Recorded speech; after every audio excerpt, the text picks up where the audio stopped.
Episode 2. I lifted my chin, snuck one more wistful glance back at her.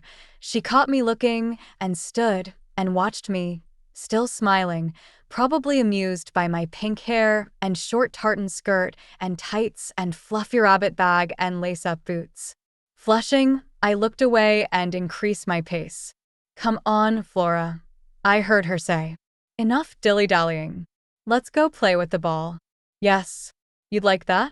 The ball. The spaniel began to yap. Clearly the answer was a resounding yes.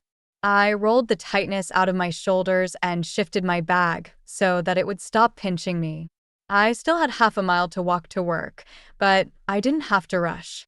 It was a lovely morning. Cool and quiet, my favorite kind. So I ambled, and as I ambled, I spent a lot of my remaining time thinking about her. As I almost always did, these days. She'd skipped the fluffy hat this time and gone for ear warmers and a hairband. Her long copper locks fell in gentle falls and had been expertly trimmed to come to a lovely point that was no doubt within a precise hand's breadth of the small of her back. Her spaniel was being crackers as only spaniels could be, running around all flappity-eared, barking, rolling in everything, menacing the magpies that were screaming insults and menacing it right back.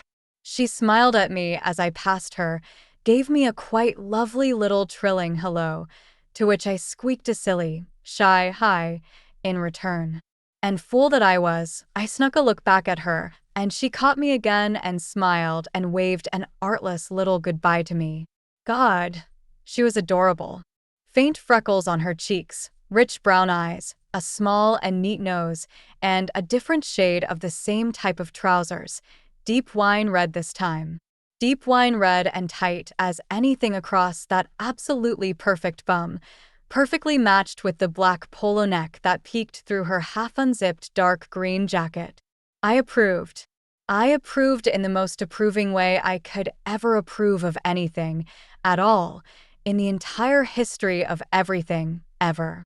And even the fact that she was way out of my league didn't damp my approval one little bit. Even her guaranteed heteronormative ways couldn't spoil things. A girl could always dream. I wondered who she was. Probably a mum, judging by the gold rings and time of day. Few other women would be out getting quiet time this early in the morning with only the pooch in tow. She was likely hunting an hour's sanity before the madness of the school run to one of the local private schools. Or maybe she was lucky enough to have a hubby who actually helped out around home. I sighed. She was not even in the same postcode as my life, that was for sure. Oh well. I wondered what she thought of me. Whether she thought of me. Whether she wondered about me in the same way I wondered about her. And then I laughed at myself. Silly little Willa. Of course she didn't. Her head would be full of school and events and socializing and her big house and other things. I grinned ruefully and increased my pace. If I were quick, I could maybe scrounge a donut from Kathy at the front desk. It would be the second best thing about my day. Full story is available on shelfofnovels.com. Click the link in the comment section to get it free.